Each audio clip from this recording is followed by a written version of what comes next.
بسم اللہ الرحمن الرحیم۔ شروع کرتا ہوں اللہ تعالیٰ کے نام کے ساتھ جو بڑا مہربان نہایت رحم کرنے والا ہے۔ حضرت ابو ہریرہ رضی اللہ عنہ سے روایت ہے کہ رسول اللہ صلی اللہ علیہ وآلہ وسلم نے فرمایا، جو وضو کرے تو اسے چاہیے کہ ناک جھاڑے، اور جو استنجا میں پتھر استعمال کرے تو اسے چاہیے کہ طاق استعمال کرے۔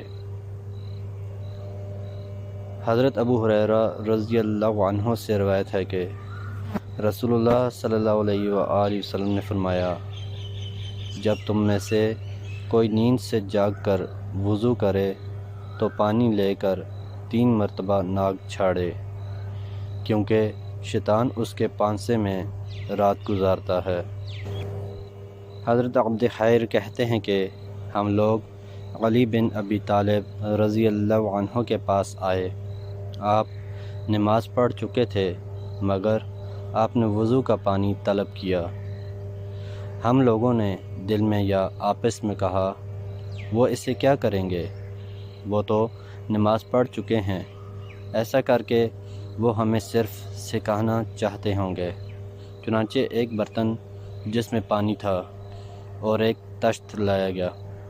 آپ نے برتن سے اپنے ہاتھ پر پانی انڈیلا اور اسے 3 مرتبہ دھویا، پھر جس ہتھیلی سے پانی لیتے تھے اسی سے 3 مرتبہ کلی کی اور ناک میں پانی ڈالا، پھر چہرہ 3 بار دھویا اور دایاں ہاتھ 3 بار دھویا، پھر بایاں ہاتھ 3 بار اور اپنے سر کا 1 بار مسح کیا، پھر دایاں پیر 3 بار دھویا اور بایاں پیر 3 بار دھویا۔ پھر کہنے لگے، جس سے خواہش ہو کہ رسول اللہ صلی اللہ علیہ وآلہ وسلم کا طریقہ وضو معلوم کرے تو وہ یہی ہے۔ حضرت حسین بن علی رضی اللہ عنہ کہتے ہیں کہ میرے والد علی رضی اللہ عنہ نے مجھ سے وضو کا پانی مانگا تو میں نے اسے یعنی وضو کے پانی کو انہیں لا کر دیا۔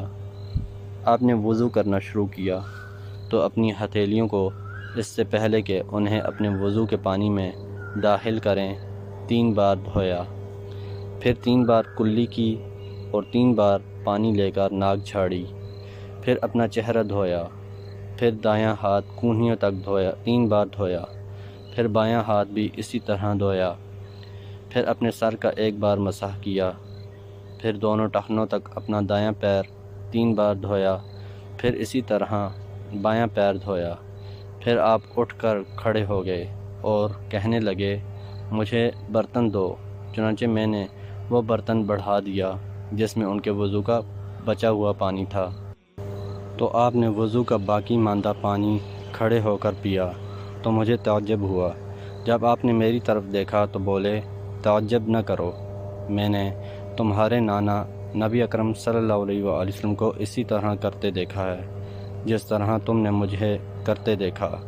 وہ اپنے اس وضو کے اور اس سے بچے ہوئے پانی کو کھڑے ہو کر پینے کے متعلق کہہ رہے تھے۔ حضرت ابو سعید خدری رضی اللہ عنہ کہتے ہیں کہ نبی اکرم صلی اللہ علیہ وآلہ وسلم ہمیں مختلف قسم کی مخلوط کھجوریں کھانے کو دیتے تھے تو ہم انہیں عمدہ کھجور سے بدل لیتے تھے اور اپنی کھجور بدلے میں زیادہ دیتے تھے۔ تو رسول اللہ صلی اللہ علیہ وآلہ وسلم نے فرمایا، 1 صاع کھجور کو 2 صاع کھجور سے اور 1 درہم کو 2 درہم سے بیچنا درست نہیں۔ درہم کو درہم سے اور دینار کو دینار سے برابر برابر وزن کر کے بیچو، ان میں کمی بیشی جائز نہیں۔ حضرت ابو موسیٰ اشعری رضی اللہ عنہ کہتے ہیں کہ رسول اللہ صلی اللہ علیہ وآلہ وسلم نے اس شخص پر لعنت فرمائی ہے جو ماں بیٹے اور بھائی بھائی کے درمیان جدائی ڈال دے۔ واصلہ بن اسقع رضی اللہ عنہ کہتے ہیں کہ میں نے رسول اللہ صلی اللہ علیہ وآلہ وسلم کو فرماتے سنا، جو کوئی عیب دار چیز بیچے اور اس کے عیب کو بیان نہ کرے تو وہ برابر اللہ تعالیٰ کے غضب میں رہے گا اور فرشتے اس پر برابر لعنت کرتے رہیں گے۔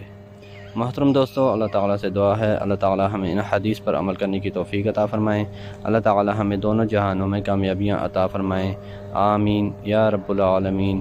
ویڈیو کو ثواب کی نیت سے زیادہ شیئر کریں۔